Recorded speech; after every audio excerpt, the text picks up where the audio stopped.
Welcome along to episode 795 of the Milk Bar. Jason Forrest here with you as ever. And coming up on the show this week, we'll be finding out about the Walsall Scare Maze's return for 2024 with the haunting of Amelia Bertram. We'll be catching up with Luke Barker. He is playing Zach Mayo, an officer in An Officer and a Gentleman. Also on the show, Tom and Luke Stoltman let us know about how they took on a spicy challenge and failed. The two world's strongest men have got their weaknesses. James Bruner, he popped into the studio at WCR for a bit of a chat, so you can hear what happened and hear some live music from him. We'll be talking about GenZpreneur Live with Gregory Burnson Hicks.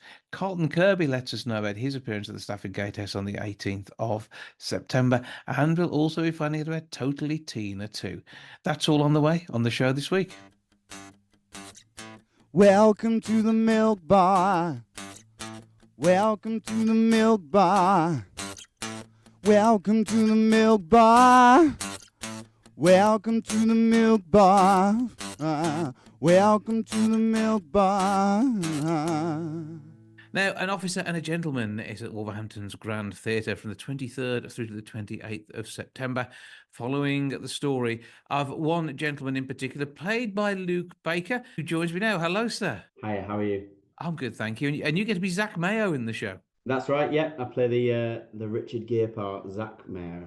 And you must be quite happy with that analogy, because I mean, Richard Gere, very popular gentleman. You're stepping into his shoes on the tour, and it's a good compliment for you and your looks, isn't it? Yeah, I mean, well, he's a good-looking guy, isn't he? And he did. It was sort of his big break, wasn't it? And it's an underrated film, I believe, and they did a good job of it. And to say, I think their budget was about 7 million back in 1982.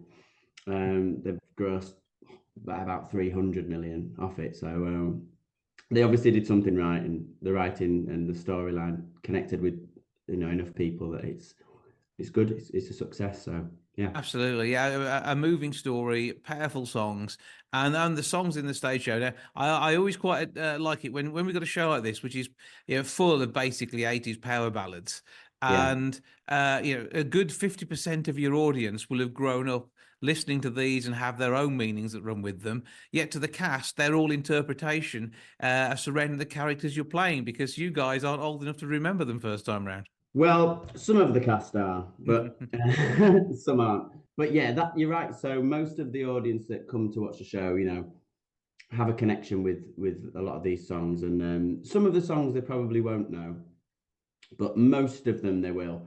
And I think music is a funny one where if you were around when it was out, you always sort of place yourself back where it was, and it's really quite nostalgic for a lot of people coming to see and hear these songs sung live with a band and live singing. But the difference with this show compared to some other jukebox musicals is that it really doesn't feel like a jukebox musical. It really feels like these songs were written for this piece. They've been slotted in so perfectly, and the arrangements and the orchestrations have been done in a way that is really unique to a jukebox musical. It really doesn't feel like sort of a karaoke type musical. Mm-hmm. So it really works.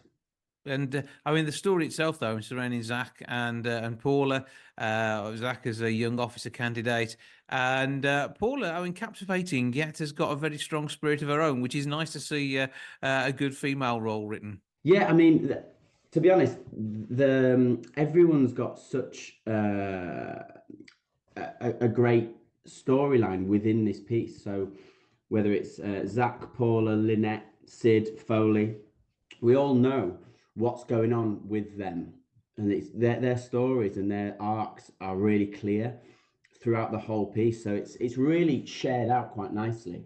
Mm-hmm.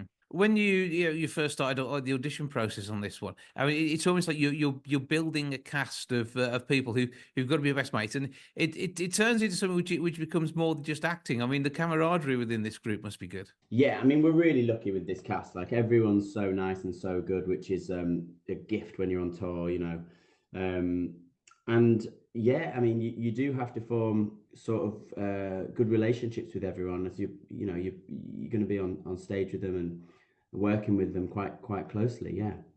Now, you're about, what, two-thirds of the way through the tour at the moment, and this has been so well received everywhere it's been, hasn't it? Because it is, as you said, Mm. a seamless collection of songs, a story which other people know because they love the film or they come to and Mm. fall in love with on the night. Yeah, exactly. So, I mean, people absolutely love the tour. That it's had amazing reviews. Everyone leaves the theatre had a great night, and that's all you can ask, really, isn't it? You know, you could be in the greatest show of all time, but if people don't come and people don't sort of stand up at the end, which is essentially what we get night after night, you know, whole audience stood up, which is what you do it for, and we want to share that experience with everyone who's in the audience as well. So it's really, really euphoric. A bit of a change in hairstyle for you compared to your headshots for this one. Well, I've got new headshots now, so up-to-date headshots are available. Yeah. So there's when you join the Navy, they give you a buzz cut sort of to take away that personality, and then you do the 12-week program. And so well, most of us decided to brave the shave, which is, I think I manifested it because I kept going, do you know what? I think I'm going to shave it all off. I'm doing my head in this hair. And then I got a part where I had to shave it off. So my wife Yeah, I mean, was. having been Link Larkin in the past, the hair of that one had to be iconic as well in its own way. I mean, every single job I've ever done, I've had to like style my hair in some way, shape, or form, like Link Larkin, or like when I did Sunny Afternoon, they give me like a mod cut. And I was like, can't you just wig me? They were like, no, you've got good hair. We're going to just cut it. And then straight after that, I did American Idiot, where I had to dye my hair. I had to bleach it. And so it's always one of these things where, you know, if the part requires it, then I'm more than happy to change the hairstyle. And back to the songs in the show. Of the big songs, which of yours do you enjoy most? I mean, I like Blaze of Glory, which is the Yeah. main the one that I sing right at the start, which is a really good Bon Jovi song from the Young Guns album. And then I Want to Know What Love Is as a duet. I mean, I do quite a lot of at the end of Act 1 we do St Elmo's Fire, which is an epic song. It's really good. It's a moment where you look out into the audience and you see people really giving it some and really like singing along. But as a song that I don't sing, I think one of my favorites is Family Man, which is sung by Paul French, who plays Sid. It's a really good song.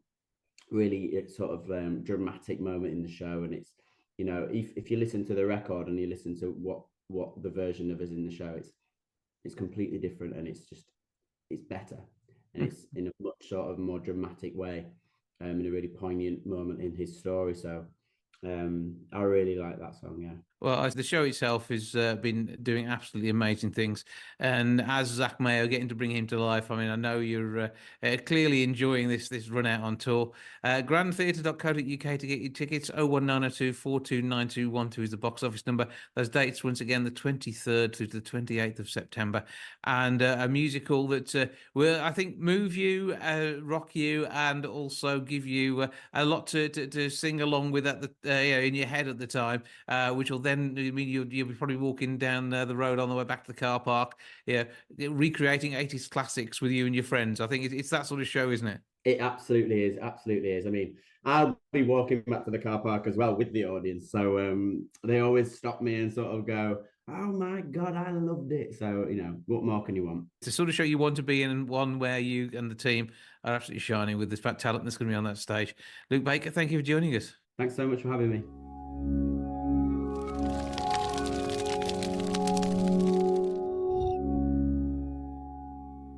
The Haunting of Amelia Birchall is the theme for Walsall Scare Maze for 2024. They open on the 11th of October through to the 2nd of November, and their doors will be ready to allow people in to be rather scared. To tell us more, I'm joined now by Matthew Lee. How are you doing, sir? Yes, I'm very good. How are you, Jason? I'm very well, but we're in a slightly haunted environment here. Tell us about the room we're in. So this is what will be the dining room of the house. Yeah, and it's not getting many stars on the food hygiene rating, though, is it? So I think it'd be minus Yeah, minus quite stars possibly. by looking around. Yeah, absolutely. And this is part of a journey that you'll take people on through what is a large maze. We're talking 25 minutes or so to make your way through, and that's much longer than many attractions of this type, and with probably more scares per inch than some too. Oh, 100%, yes. So it's around about 25 minutes. Sometimes it can be up to 30. It really does depend on how fast the guests move through. But yes, this is just literally one room of part of the huge journey that guests will take through the house. So how does the story evolve? Because the 13th of October, 1893 was it? Yes, that's right. It was a Friday the 13th. Yeah. I was looking for a Friday the 13th, and that was perfect. The Birchall's family lived in this estate and in this house. Amelia was the daughter to Lord and Lady Birchall. She mysteriously died, or potentially murdered by her brother. We're not quite sure, but she was up for the estate, or certainly next in line. The brother was very jealous, so that's potentially where the story was going.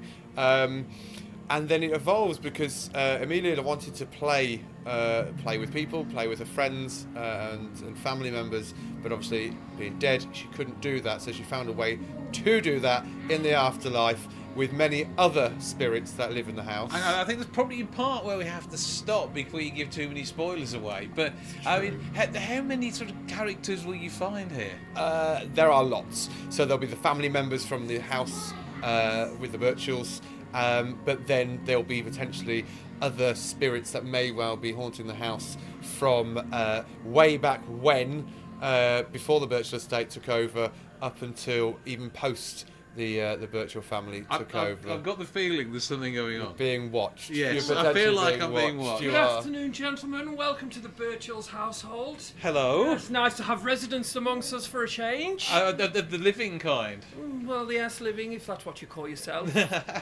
You must be guests of Amelia, yes. Very popular young lady, yes. We are Mr. and Mrs. Thorpe. We've been butlers of the Birchalls for many years, and I'm assuming many years to come Yes, as well. yes. Very esteemed family, lots of guests within these walls, yes. Matt, Yes. Is it always like this? It's always like this, yes. Whether we're open or not, they do like to play up. But these are two of our actors out of the many that we have. There's 28 that are running the attraction this year, which is a lot. There's a lot of actors for the one attraction. Yeah, I mean, and we're here doing an interview, and as they were creeping in, it scared the hell out of me, to be fair. It's just the sense, the feeling of what's going on. So, real names, please. John. Jen. And this is part of your day-to-day life, scaring people, isn't it? And that roles it can vary, and often, I mean, you are ad-libbing as you go along. Oh, definitely. It's no script, get an idea of who your character is, and you can run as far as you want with it. It's really great fun. And obviously getting into character is part of the excitement. And I mean, the height you have and the top hat means you are an imposing figure. Yes, yeah. I enjoy the sort of improvisation amongst it we get to get sort of given in the roles. We get to create our own characters. And as you say, like being 6'5", it's quite intimidating. And then with the hat itself. But yeah, it's...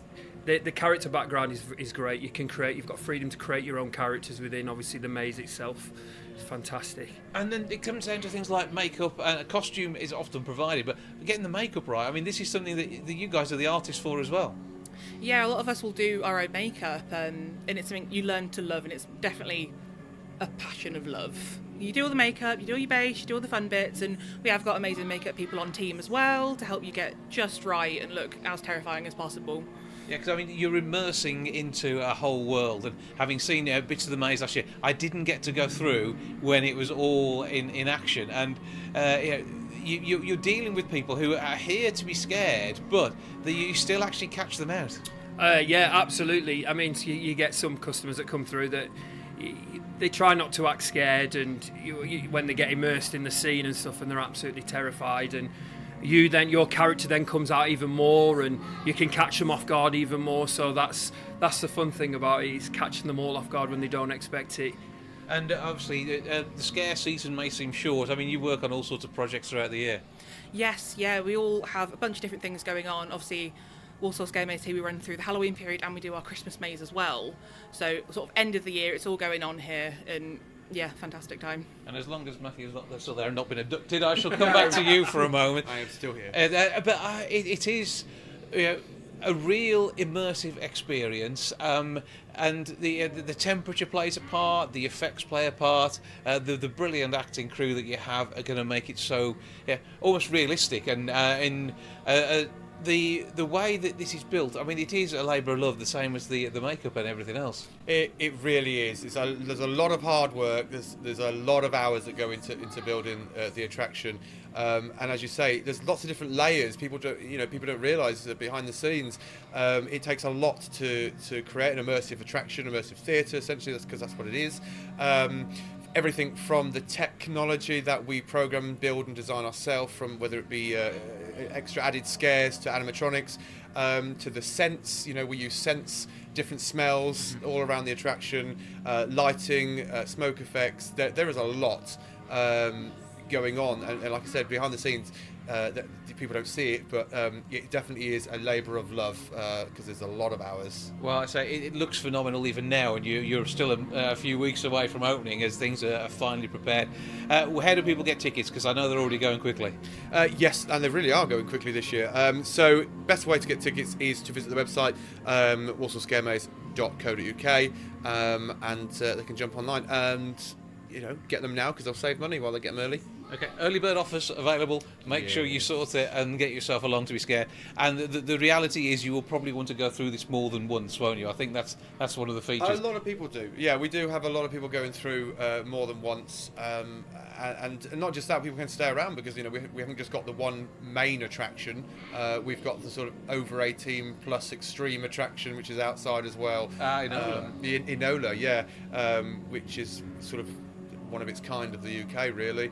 And anything can happen there, anything does happen in that attraction, absolutely. It is 18 plus for a reason. And plus we've got our sideshow games and challenges and different things that we bring out as well through and the a season. bar and food too. And they get food and can have a drink as well, absolutely. So yeah, it's the whole package. Okay, so you're looking for Walsall Scare Maze online. Give us all the details again. So yeah, you can Google us, Walsall Scare Maze, or walsallscaremaze.co.uk, and tickets are available now. Well, Matt and the gang, thank you. Back in character, please. Okay, sir, thank you very much for visiting the Birchall's residence today. We hope to see you very shortly. So lovely to have visitors again. I'm really petrified. I am actually genuinely scared of these two. Thank you all.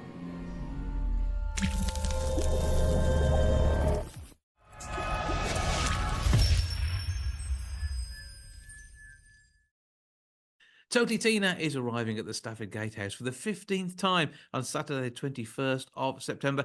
Paying tribute on the night is Justin Riddock, who joins me now. How are you doing? Hello, I'm good. As you can see, I'm actually in our venue for this evening, and our wonderful production team, Graham and Billy from Electric Pulse, are setting up the whole stage behind you. So if you do hear some noise, that's what's going on. But it's all good. It's all right. It is. It's fantastic. I know. Yeah, I'd love you to sound check, to be fair, but we can't push it that far. I can't enjoy listening to your sound check. But I mean, the music of Tina Turner has inspired so many over a very long time, and obviously, sadly, no longer with us. But the music lives on. Your show is one of those which is absolutely nailing the production, and you've got the same production values. It has to be absolutely right, doesn't it? It has to be. Well, when you look at Tina and her concerts, what she created from being a solo artist and nothing and starting from scratch all over again. And then she went to recording artist of the year, winning amazing amounts of awards and filling stadiums like the Rolling Stones, which is what she said was her goal. You're from Liverpool. You brought this to life in Liverpool, what, 12 years ago now? And 15. It is a full 15 years ago, and it has been a labour of love. And I mean, your voice, the moves, the look of the whole thing. This really, it's the best it can be. Well, we always thought that when you watched Tina's concerts, they were so diverse, and over the years she changed so many different versions of her songs that you have such a catalogue of music to be able to pick from. So if you've got all of that, plus tons of covers, plus everything that she did with Ike, then you can create so many different ways. You don't have to do a carbon copy of any one of her concerts. You can mix them all up. And that gives us a little bit of artist freedom when it comes to creating custom medleys and creating costumes that might work for our cast. And nowadays, in this sort of setting, as opposed to a giant stadium in the middle of Brazil. So for me, it has got to be perfect, but it's not a case of just recreating or copying everything that she did. Sometimes there'll be snippets of things, and you'll see the big screen behind me here. You'll see videos coming up with little snippets of what she did. Sometimes I'll match on stage a costume. Most of the time, we don't match. It's about a flavor of it. She said to Adrian Warden in the movie, if you're going to portray me, then don't try to be me. Just bring a flavor of me to the stage. And I've always remembered that, which I think is a great way of putting it.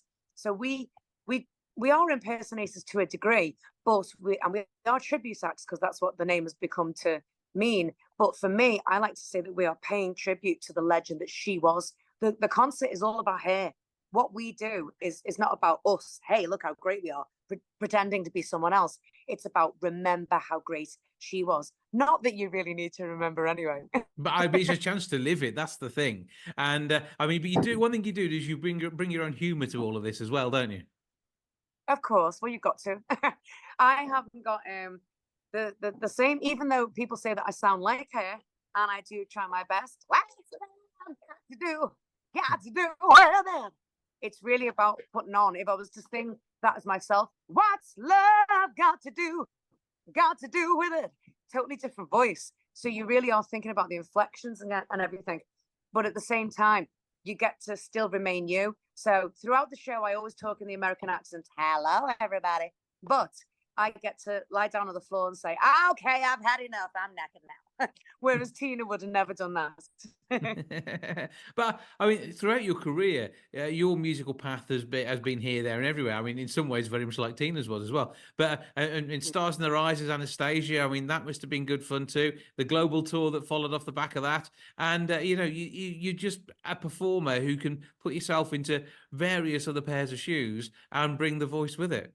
Well, I try to, and it's a bit strange because when Tina was performing, Tina was always performing as herself, the way her body moved, the way her vocal cords worked.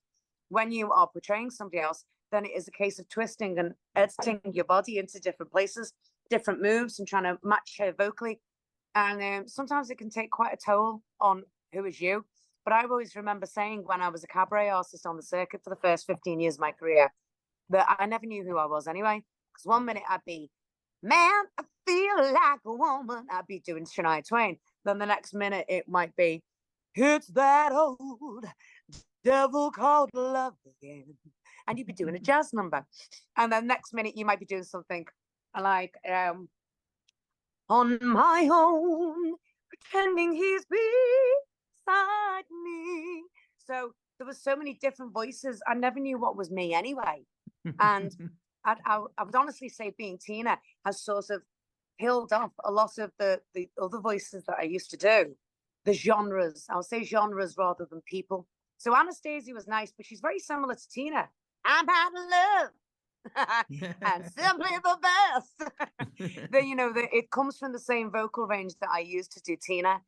But yeah, so it's nice. It's nice to be able to switch it off. But I don't know if I can anymore. I think it's ingrained now. You now are totally Tina. Totally just Tina.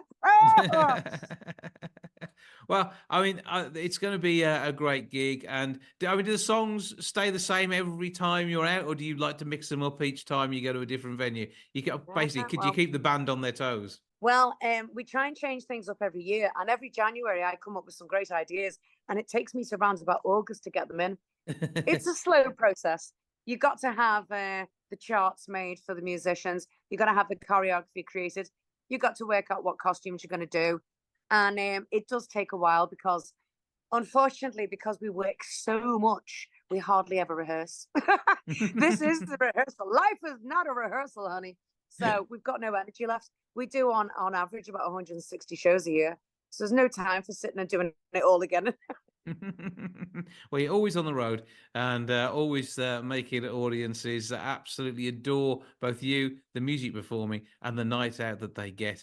It is 01785 619080 for the Gatehouse's box office, gatehousetheatre.co.uk to get your tickets online. Just look down for September the 21st. It's a 7:30 start for Totally Tina.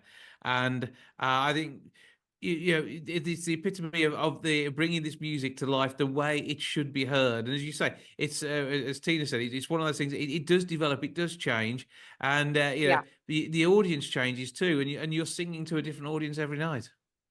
Yes, well, tonight, very strangely, don't know if you can see this behind me. Most theatres are always set out in lines, and the gatehouses and the theatre seats are right up to here.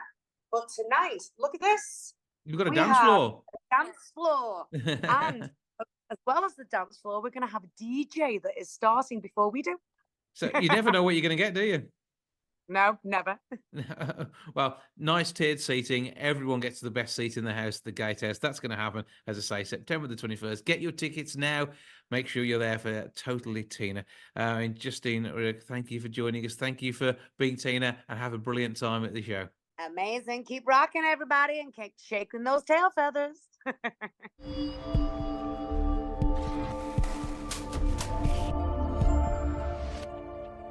Now in the studio with me, we have James Bruner, heading out across the UK, a brand new single, and very kindly dropping in to say hello. Hello. Hello, how are you? Oh, good here. Now, what did we tell you about leaning into the microphone before? To not do. Don't do that. You can't take some Americans anywhere. Yeah. So we've got the hint of the accent. Tell us a bit about where you're actually from. I am from Springfield, Illinois, originally, and I've been living in Nashville, Tennessee for about 5 years. And obviously Nashville's got its musical history. Were you musically inspired before you got there, or is it something you did when you arrived? I have been there about 5 years, and I think that I've been musically inspired a long time before that. I've been performing since I was around 15. I was in a band called Unchained. We were doing covers of Metallica, Zeppelin, Ozzy, and Black Sabbath. So I've always basically Midlands yeah. music. You were apart from you were ripping off the likes of Led Zeppelin. I was ripping them off left and right. Yeah, I was giving them a run for the money in a driveway parking lot, in a garage. Yes. Garage band. Yeah, well, I mean, Led Zeppelin, Rob Plant's still local, so he's hanging out. I'm just waiting for him to pop in any second. I can give him a call if no, we won't do that. We shouldn't bother him. No, we'll leave him to it for today. But so those are your influences, and is that drawn into the music that you're writing? Or? No, it's so fun. No is the answer. I was doing those covers. Everyone was liking them. I'd say the biggest inspirations for me, I like bands like Arctic Monkeys. I even like Måneskin from Rome. I'd say a lot of like the alt rock, alt pop stuff is more of my speed and influence right there. But you're not so much an Avril Lavigne or a Taylor Swift fan. I mean, I admire them. I mean, we don't even know if Avril Lavigne is still alive, right? That theory about that. There's always a question. Yeah, that someone took her place. They did that with the Beatles as well. It's all the big names in music that this could happen to. Oh, One day that could happen to you. Someone will claim. I'm going to be the next Billy Shears. Yeah. Do I want that? Well, let's stick with today for now. And you've got a tour ongoing, as we say. And I think you flew in earlier this week. And yes, the rock and roll lifestyle kicks in from there. How this way round, jet lag? It's not as bad as I thought it was going to be. Mm-hmm. No, I think I slept great last night. Slept great on the plane. I can't complain too much though. I mean, last time I did come here, I did have the jet lag, and it was pretty heavy. And yeah, it was hard to get over, but I'm fine now. Okay, that's good. So it means the music you're going to perform for us in the studio will be fine. Before we do any of that, though, we're going to take a listen to the single so get everyone a flavour of what's going on. So tell us about the track. The track is called When I'm Down. I wrote it in the summer of 2020. Basically, my first romance, first heartbreak, fell head over heels in love with a girl. That's how the story goes. And found out she was cheating on me, which, hit me like a ton of bricks, knocked me down a few steps. And the song is kind of, my grieving process and response to the events that were happening. And obviously, it's great to have something to write about, but not great to have something to write about. I mean, yeah, you nailed it right there. I mean, sometimes it's easier to write when I am feeling sad. Sometimes it's easier to write when I'm grieving, when I'm, when I've got a knife in my heart. It's definitely a bit easier. So I find a lot of people, like sometimes myself and a lot of other artists that I know, they don't get as much great material as when they're just happy and on cloud nine, I guess, which is interesting. But I love it. Well, we'll listen to you at your worst. This is When I'm Down, James Bruner here on 101.8 WCR FM. When I'm down, you leave me, babe.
James Bruner with When I Am Down is hopefully not quite so maudlin just at the moment. He's here with us in the studio. And you're heading out and sharing your music across the globe is pretty cool. Yeah. Oh, man, it is a trip. I'm very thankful to be living the life that I do. My first time touring was with Barnes Courtney in fall of 2023, so like literally last year.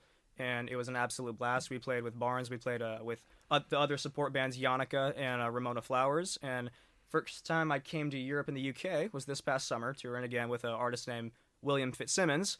And now I'm back. And man, it is fun to sail the van around the country. So this is, I mean, you've actually got. Are they giving you a camper van to work with this? Is that the whole style that you're going for? Sprinter vans has been the. Oh, so it's actual truck vans, rather. You're not getting comfy seats. Mm-hmm. Yeah. Well, I get my bunk in the back. It's just I like the seats, and then I push all my jackets into the corner. I just lay against it. And that's the best you can hope for. Oh yeah, I sleep like a baby in there. Yeah. So when you're travelling across Europe, I mean, how do you feel the music scene over here differs from what you used to in Illinois or Tennessee? And sometimes I don't feel like it does. This is the stuff I listen to. I love Oasis. I've grown up on Pink Floyd. Mm-hmm.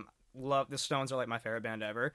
But yeah, for the most part, it feels great. It feels great to be amongst the people that are playing the music I love so dearly. But living in Nashville as well, though, I suppose you're in a music city, and we've got the cities which have become renowned for different bits of music over time in the UK, and Liverpool with the Beatles and everything else. Manchester has its own scene. Wolverhampton and the Midlands, we've got the likes of Slade. We've already mentioned the wonderful work that's done by Led Zeppelin and the like. Yeah. But then I mean the London music scene's always been very different, and okay, we've had Blur down there, but I think it's interesting to see in such a small country as ours the variation of music. But how does that compare do you think to the US? I mean, it's definitely a trip. I mean, Nashville, a lot of people think that it's just country. A lot of people think that's it's cowboy boots, cowboy hat, and but your shirt follows that theme. I mean. That looks like something that I was going for more like Keith Richards. But okay, right. But yeah, cheetah print, more like snake skin is kind of more, I guess, what you're getting in Nashville. But I think like the music scene, especially in Nashville, it's not just country. It's there's so many different genres. There's punk, there's alternative rock, there's alternative pop. There's a lot of hip hop in Nashville, which is insane, and I've noticed like the same with New York and LA, and all these other kind of subgenres are coming up out of nowhere. I think it's awesome. Yeah. And when it comes to playing, how does it work for you on the road? I know you've got Zach here with you. Say hello, Zach. Howdy. There we go. He's over in the corner. He has a guitar. He knows what to do with that as well, apparently. And you left him as your guitar stand at the minute. Yes. But when you're playing, I mean, is it normally two guitars out on the road and that sort of relaxed acoustic sound, or do you prefer maybe something with a bit of orchestra in there too? It has been two guitars on the road before. Me and Zach toured with William Fitzsimmons in Europe and the UK and this past summer, but for the most part, it's full band on tour. I love it full band so much. I like to jump down in the barricade, get sweaty, scream in the audience's faces at the end of my sets. I love the full band rock show.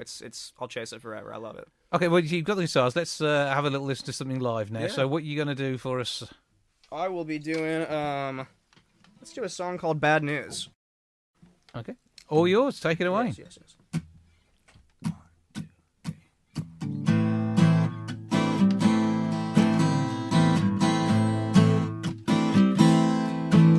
She's a dynamite gal in every shape or form. She's had blood on her hands since the day she was born. Yeah, she takes what she wants, and I've got what I need.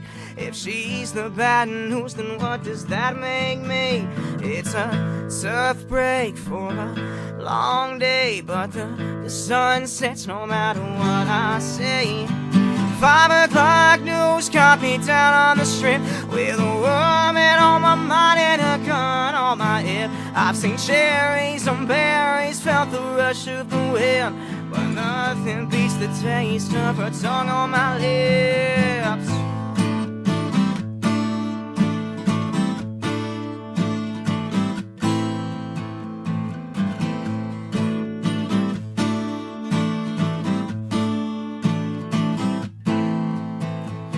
Yeah, the ball is in her court, she's gotta make it move on. I'm still on the run, I'm gonna pay my dues. Looking at my wrist, I'm running out the clock. Pay no mind, light one up, this train ain't gonna stop. It's a tough break for a long day, but the sun sets no matter what I say.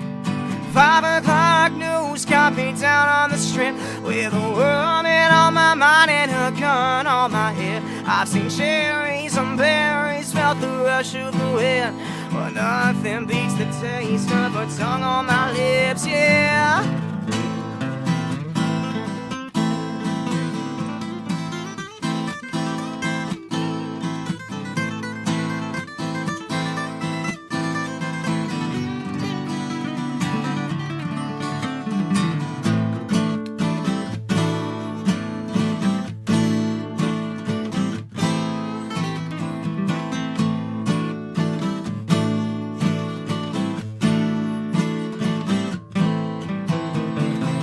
5 o'clock news got me down on the strip, with a woman on my mind and a gun on my hip. I've seen cherries and berries, felt the rush of the wind, but nothing beats the taste of her tongue on my lips.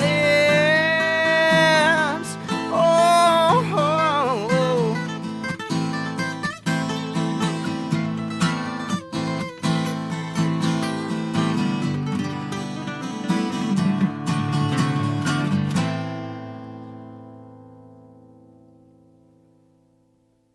I really kind of feel we ought to whoop and holler at this point, but there's not quite enough of us in the studio to do that properly. I'll offer a round of applause very much. Yeah. Anyway, James, sounding fantastic, loving that, brilliant music. We'll get you back in a short while's time, but for those who may be disappearing, give us all your socials and stuff now. James_Bruner on Instagram. I'm pretty active on there. I've got a website as well, jameshbruner.com, and you can find me on TikTok as well, James Bruner. And when you are sort of put under these circumstances, I mean, we didn't really even do a sound check before you play. No. You're kind of used to doing this sort of stuff, aren't you? Definitely. Just kind of gunning it. Love it. But with performing a song that may be known or a song that you've written yourself, I mean, how do you gauge audience reaction between the two? Because there's something, there's a spark of light when they know the track, but equally you must be getting that with your own music as well. They get this tingle that makes them want to keep listening. Absolutely. Like sometimes I've gone out in the in audiences with like 1,500 people, and I'm looking at their faces and kind of gauging where they're at, and they're into it. And then there's been times where I'm at a show where there's 40 people, and I'm looking at their faces, and different emotions might be happening. It's all just about reading the room, like really getting out there, looking at the fans, seeing what they're feeling. Pretty much, I've been in a bunch of different rooms. There was one time I was in a room of 40 people. Maybe it might have been less than 40, honestly, but there was like one person in the front row that knew every word to every song, and I was like, "That's." Were you related to them? No. Okay, just checking. I got the pass there, which was great. Yeah. And with when you come to write songs, obviously we talked a bit about the heartache, which helps. Yeah. But I mean, where else do you want to go? I mean, what do you want to write for? I mean, is there the urge to be maybe writing something that's a commercial rock anthem, something like that, that's going to have dance floors filled, or is it more about you and your music and seeing what happens and what direction it goes in naturally? It can go both ways. That there's times where I love to open up about my personal issues. Songwriting is definitely a grieving tool for me. And then there's other times where I just want to make something that feels really good and makes you move. Like, I love an artist by the name of Lenny Kravitz. A lot of his, especially his new album that he put out, there's a song called Human on it, where he's not talking about girls, he's not talking about his luxury life. The chorus is, "I am here to be human," and just talking about how he loves being alive. And I love that kind of thing, just simply existing and being in the moment, like writing about that stuff and just kind of stepping away from all of what people think sometimes. But do you crave fame and notoriety, or you just want to make good songs? No, I like the way you looked across at everybody else, and they're thinking something entirely Yes. different. Zach, what's he like really? I think he wants some fame, but just a taste. Just a taste. Sometimes a taste is all you need. You don't need the whole bottle of sauce. Sometimes you just need the packet. and you think that'll do it, yeah? Yeah. Okay. So musically, what are you going to play for us next? Because it's your chance again. We're letting you loose. Yeah. What do you want to do now? I'll play a song called Alibi for you guys. Tell us a bit about that one. Yeah, I wrote this in my vocal coach's office, and she sat me down. She gives me prompts sometimes just to like it with my writing. She'll lay out a scenario, and I'll just kind of fill in the cracks. And she said, James, write me this song like you're walking down. We live in Nashville, so there's Broadway there, and it's kind of touristy and honky tonk. And she goes, write me a song like you're walking down Broadway, but not this Broadway. You know, the good Broadway, New York City, the shining lights and everything like that. What are you feeling? And I wrote down the words "feel like lightning." And Alibi kind of took off from there, and it was about basically you are your own alibi. You know, you are. In the chorus of my song, I say, now you're here, don't get too bored, don't let it go unknown. It's basically about like, here I am, I'm living in Nashville, I'm writing songs, I'm doing what I love doing, but I can't let this thing go unknown. You know, I can't let myself down. You know, I can't get too bored, and that's pretty much the essence of that song. Okay, over to you and Zach, and let's see what happens.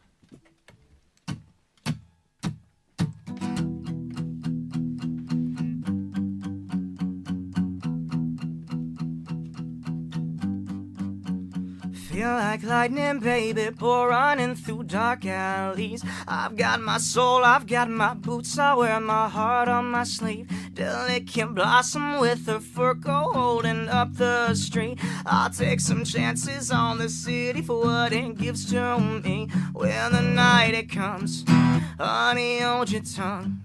Don't you tell me lies, don't you tell me lies. You ain't got no alibi, you've got a dream and it don't seem right. Fly the coop, ring the bell, walk those streets of this town. You passed up that 9 to 5 for some sleepless nights. Now you're here, don't get too bored, don't let it go unknown.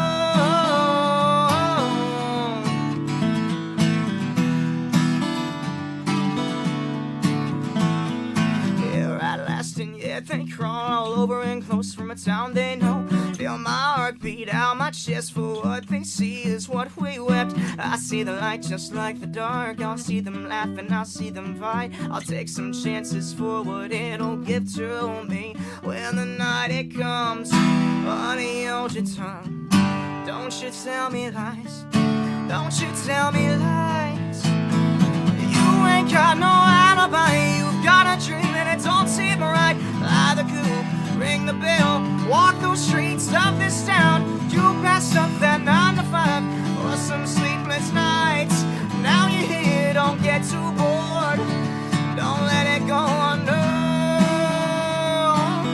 Yeah, yeah, yeah, yeah. Night or day, it's your time to play. See that shattered glass on the floor. Night or day, it's your time to play. You're like shattered glass on the floor. You ain't got no alibi, you've got a dream and it don't seem right. Fly the coop, ring the bell, walk those streets of this town. You passed up that 9 to 5 for some sleepless nights. Now you're here, don't get too bored, don't let it go unknown.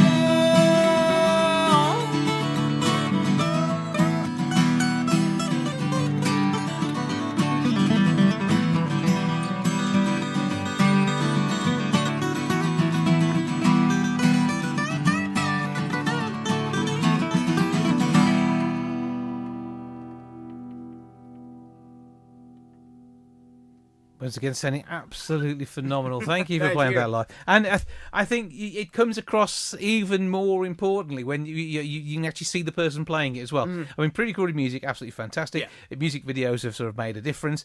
But when you're actually there, and particularly when you're in the room with someone who's performing, I mean, it just absolutely sparkles. So is that on any of your current releases? It's out everywhere right now. It's on Spotify, Apple Music, you name it. Yeah. Okay.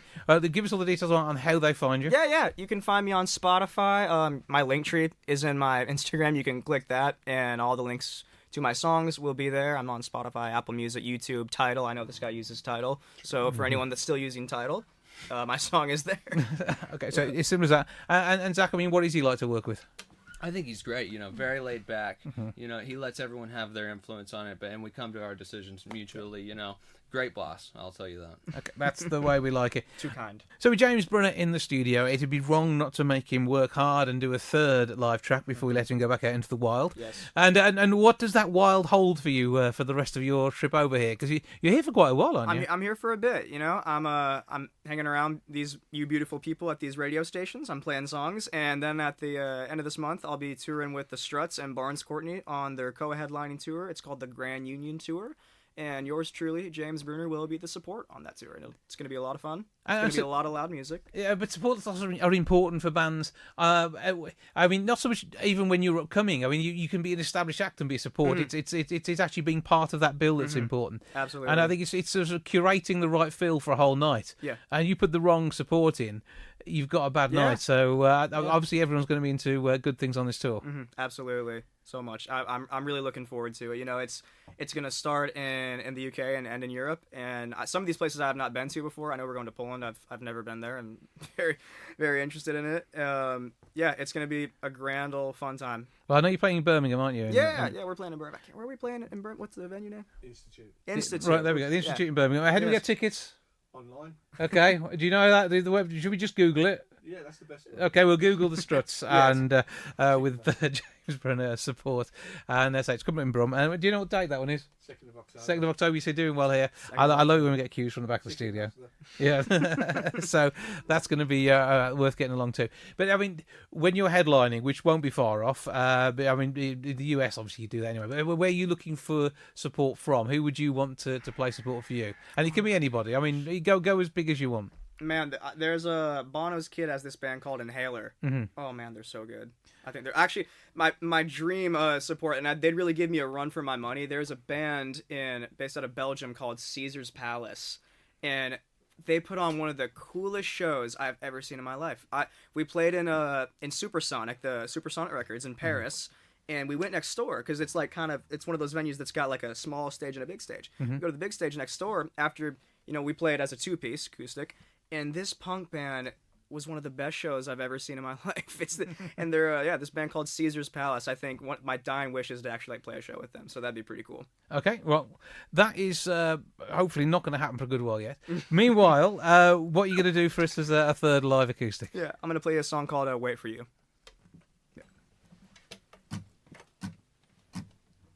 It's not what you think it is, just what it's got to be.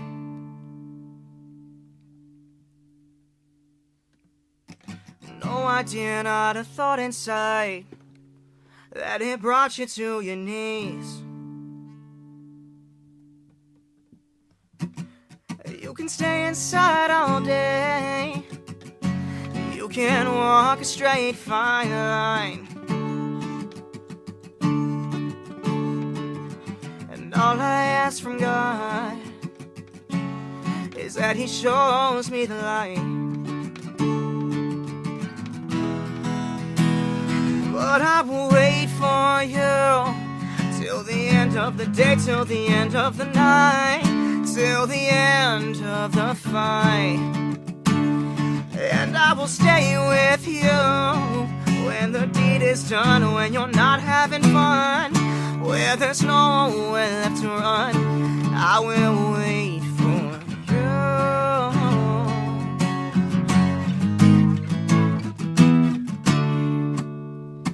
'Cause it's a dangerous game that you play, yet I have to tell you twice.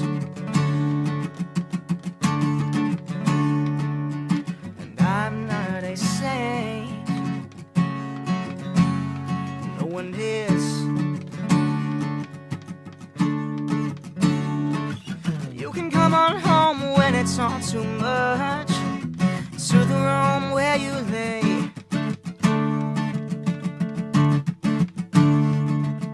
Again and again, while your heart betrays. But I will wait for you till the end of the day, till the end of the night, till the end of the fight. And I I will stay with you when the deed is done, when you're not having fun, where there's nowhere left to run. I will wait for you, yeah. Oh, oh, oh,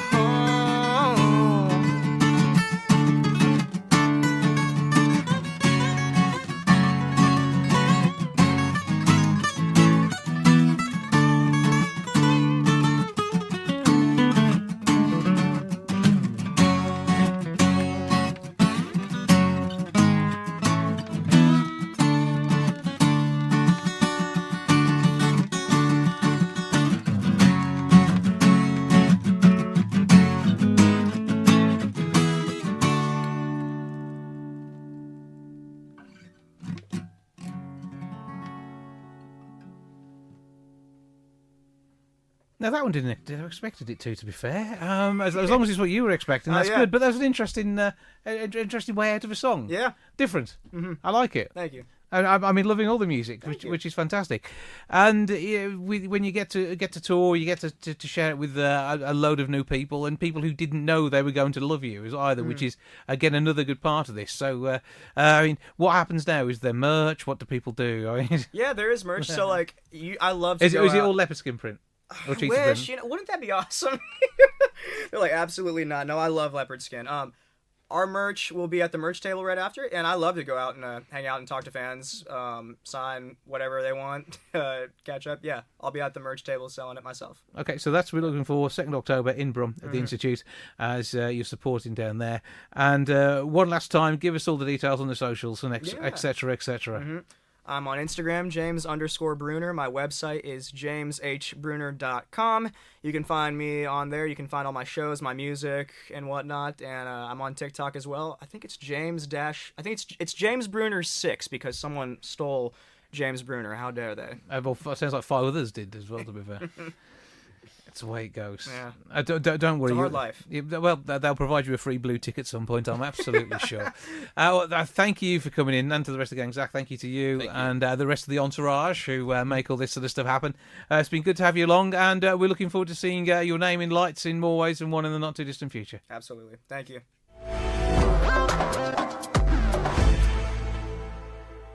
Now, cycling is the order of the day on the 18th of September over at the Gatehouse in Stafford. To tell us more about what's going on, I'm joined now by Tour de France commentator Carlton Kirby. How are you doing, sir?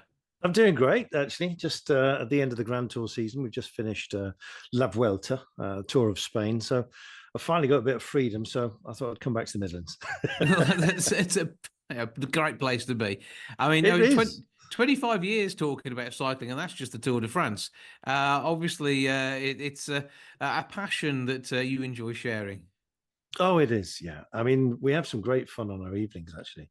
My wife's from Wolverhampton, from Codsall. And so I always feel like I'm kind of coming home. But when there's an awful lot to tell about.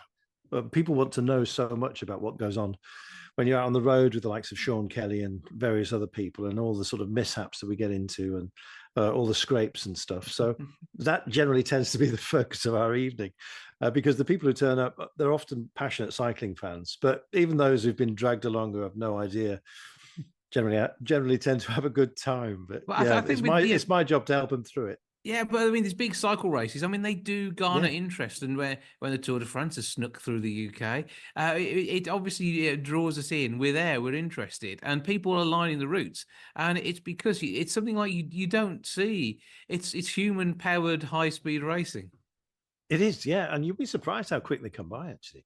You know that when they say stand clear of the yellow line, there's a train coming through. But if you're at the side of the road and the riders are all together in a sprint, you're going to feel it apart from anything else. And I mean, there's a great build-up as well when if you have a big race coming your way, you know, you get the security bikes coming through first, then you hear the helicopter and you know they're not that far away. And there's this amazing sense of expectation. And when the Tour came, of course, it was absolutely magnificent. Everyone sort of leaning in, a great sense of community. But the thing about cycling is our arena is the outdoors. So there's no tickets. I think it's the best free show there is. Provided you've got a bit of a circuit, because then they're going to come back and you don't get a quick flash photo and they're gone, it's that kind of thing. Yeah, the disappointment when they do move as quickly as they move, it's not quite the same. But I mean, the number of cyclists you've spoken to over the years, I mean, you've got some tales to tell here, haven't you?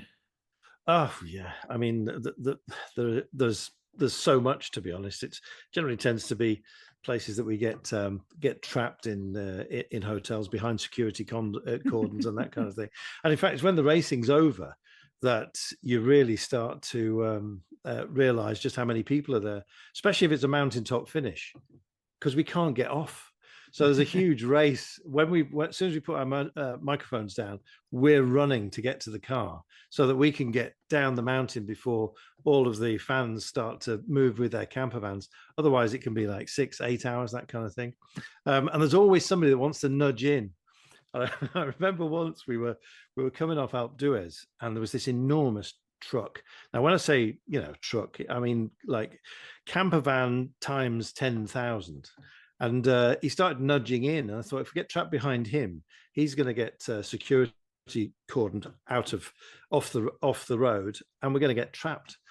So I'm nudging forward, and he's nudging forward. And Sean Kelly said to me, "He's showing you a great deal of disrespect there." So we were kind of nudging one after the other, and this thing was, when you see a multi-million-pound yacht and it's worth that much money. Yeah, that was the same with this coach, and we're sort of going, and it ended up with me scraping down the driver's side, and this guy got out, and he went absolutely mental, and it was the whole thing that it actually belonged to a guy called Tinkoff, who is a Russian oligarch, and it was one of those times when I've never seen Sean Kelly actually fade, but at that point he went, "I don't know how you're going to do it, but you better get us the hell out of here." and all the heavies started to pile out of the back and out the side doors and all the rest of it. Our guts would have been garters. Yes. And they caught us. And how you got away with that will remain a mystery until the night itself. But I mean, you've done budget hotel after budget hotel as well, because there's never much in the cash pot for the commentator, is there? I mean, they don't treat you as stars. No. Well, when they finally released the route map, let's say for, I don't know, the Giro d'Italia, for example, the reason they hold it back is so they can book up all the hotels. Mm-hmm. So we generally tend to be on industrial estate, in the middle of nowhere. And still with a 2-hour drive just to get to the start of the race before our commentary goes. And then, of course, we've got to drive again. So our hotels can be, I've actually put up some pictures and offended the organizers at one point, because I actually once had a single bed underneath a stairwell. And I just put up a picture of it, and I just said, "I feel like I'm in Dignitas." And they went absolutely mad. It's like, you are disrespecting the race. And he genuinely did speak like that, the producer. But you catch them out as well. I get myself into trouble, all kinds of trouble on occasion. If ever we're flying over, let's say, some rather shishi chateau, and we're staying there, the picture dwells on it for just a little bit too long, guaranteed 100% that the director's been around and said, "Look, we'll get you on TV. How many cases?" we were flying around this chateau for far too long when it was all kicking off racing once, and I said on air, "You can be absolutely certain that our local TV hosts here will be there collecting wine." And the helicopter comes around the front of this chateau, and sure enough, there was a minivan with the logo of the television company, and they were putting wine in the back. It was quite clearly, how many cases of wine just for free publicity on the tour. Yeah, all these little things, all these niggles, that they're all there. They annoy the hell out of you at the time, but it gives you a story to tell, doesn't it? Oh yeah, I remember we went to Barolo once, which is a very rich and really heavy wine, but connoisseurs absolutely love it. And this place, over the years, it's had all the wars go through it, from Roman times right up till First and Second World War, and they never touch the chateau because the winner always wants the wine. What are you going to do? You've got to party if you've won.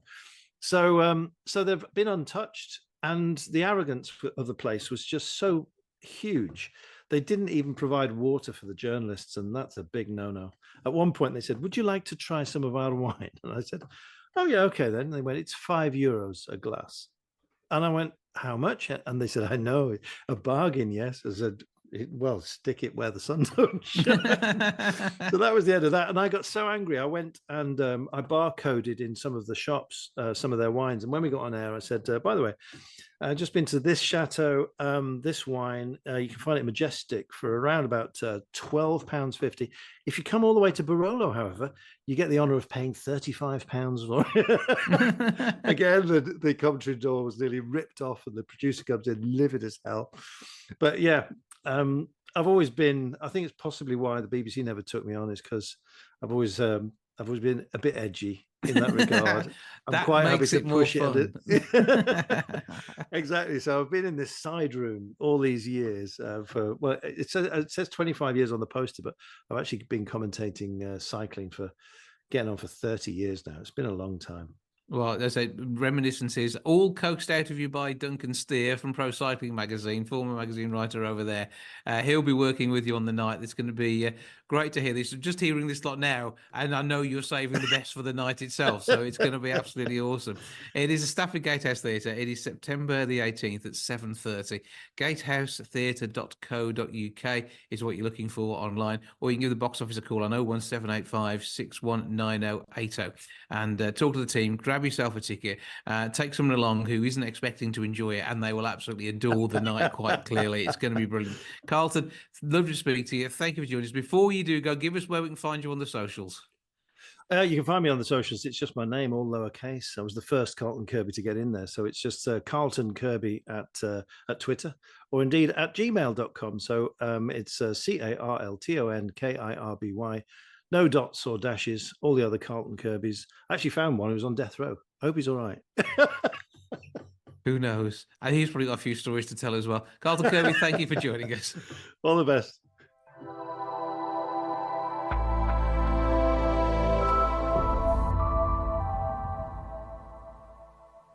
GenZpreneur is in the Met studio at the Stafford Gatehouse on the 18th of September. It's a 7:30 start. But what is a GenZpreneur? Gregory Burnson Hicks is someone who can explain that to us, and he joins me now. How you doing? Hello, Jason. I'm very well. How are you? All good here. So explain this particular show, because this is basically you sharing experience and talking about entrepreneurialism all in one go. Absolutely, yeah. It's very exciting indeed. For those who don't know, I do come from a theatrical background, and it's a way of putting my theatre skills to the test and together, blended in with entrepreneurship and business empowerment. So it's a business empowerment theatre show with a theatrical twist. So there's a bit of humour, comedy about the business world, the ups and downs, helping people to feel empowered, that kind of thing, really. And I think it's a good time for it as well. Yeah, and obviously there's many people looking for additional income as they are making their way through the world these days. And being an entrepreneur and actually having maybe either a side hustle or something that then turns into your main role can be really good for not only self-esteem but also for your pocket too.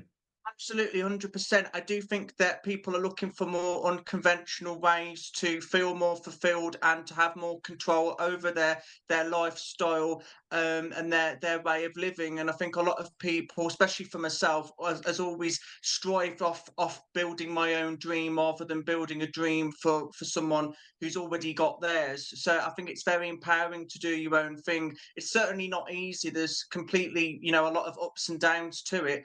But that's like anything, really. I think with the right support, the right mentorship, and just seeing people like myself up there, it really, is a boost for people who want to go and do their own thing. Absolutely. Yeah, because Gen Z very often gets a bit of a bad press, and sometimes rightly, sometimes unfairly. So it is both sides of the coin, Yeah, absolutely. and that can be said about all the generations when we discuss so-called traits and stereotypes. But certainly, I mean, you're going out to inspire the world, and that's going to be something which you're hoping to do through this event in Stafford too. Absolutely, it's a massive blast, and like you said, every generation has had its ups and downs and pros and cons, and there's all different angles as to how you look to different things, I think. But yeah, definitely people are looking to inspiration, and I am shining a positive light on my generation. I am someone that started my first business when I was 12 years old, and have hustled and kept going ever since. And hopefully I can share a lot of my knowledge and wisdom and what I've learned along the way with others as well. But I do feel like public speaking, especially as a lot of other people have agreed, is a massive industry. People just need to see people that they can relate to. And I think for my generation in particular, there's a lot of insights at the moment that I've recently looked at where people need what I can offer them. And I think it's really important for people to just enjoy the magic of theatre and have an amazing evening. Yeah, so it's a mixture of different things. Not quite a variety night, but something very different to that. And now give us a bit more on your background. I mean, whereabouts did you start out doing all of this at the age of 12? And what were you selling? Yeah, so I was doing a homeware business. So I used to sell like seasonal items, homeware items. And then there was a London-based advertising agency that loved what I was doing, and they gave me some mentorship. They helped me develop my logos, and they got me some exposure as well at the time. And that was like a real boost for me, and I just absolutely loved it. So that was like an insight into the industry, into the world of business for me at that age. And then, as I mentioned, with my theatre experience as well, that started from like I was like, I think about 3 or 4 when I started going to like theatre groups at the weekend and those kind. And yeah, just anything that could boost my experience that I've got and had, and just my skill sets as well. I love to do hands-on work, so proactive things as well. And this is definitely a massive opportunity for me where I've been developing my own script, and theatre managers have thought that it's really good what I'm doing, and that I found a gap in the market and delivering on that gap in the market. And yeah, just hoping that everyone enjoys it and takes something positive away from it. But yeah, my experiences have been very varied over the past couple of years. I've tried to do as many different things as possible to gain different experiences in different things. And I definitely think that personality sells a lot more than just products and services. Sometimes I think people buy people, and they work with people that they like, and I think that's a massive win as well. I think if you're a genuine nice person and people like you, then there will be people out there that will be willing to help you and at least speak to you as well. So that's very nice. And were you talking about your current projects when you joined Joe Lycett on Late Night Lycett? Yeah, absolutely. Well, I've actually got funny enough, the cue card that they gave me here. So yeah, so that was very nice. And then I've got my leaflet as well for the show, and it says that it's a show to be at this September, starring Gregory Bernson Hicks. This new, fresh, empowering and emotive show is perfect for everyone to enjoy. So I've definitely made sure that it is open to everybody. So you don't have to be a GenZpreneur to come and see the show, but at least you know that you are coming to see one, if that makes sense. And what is your current trade as well as the talks? Yeah, so I run a PR agency and talent. So it's digital talent and PR destination. So I manage like reality TV stars and that kind of thing. And I manage someone from Big Brother last year as well, which was really exciting. So yeah, just anything that's relating to like PR, publicity, exposure, your kind of industry really, because I've seen you around at press nights and that kind of thing. So I kind of like to give coverage to local shows and that kind of thing as well. But yeah, mainly PR and publicity and just building passion projects really. Yeah.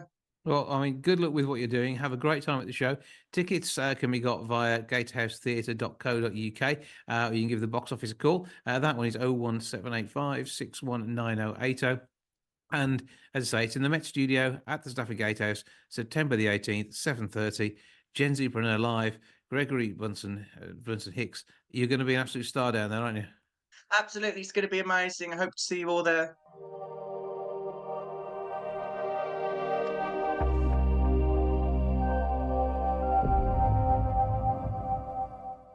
That's your lot for this week. Thank you so much for joining me. Back with episode 796 next week and a lot of Panther. I'll see you soon. Ta-ra for now. Goodbye from the milk bar. Goodbye from the milk bar. Goodbye from the milk bar. Goodbye from the milk bar. Yeah. Goodbye from the milk bar. Yeah.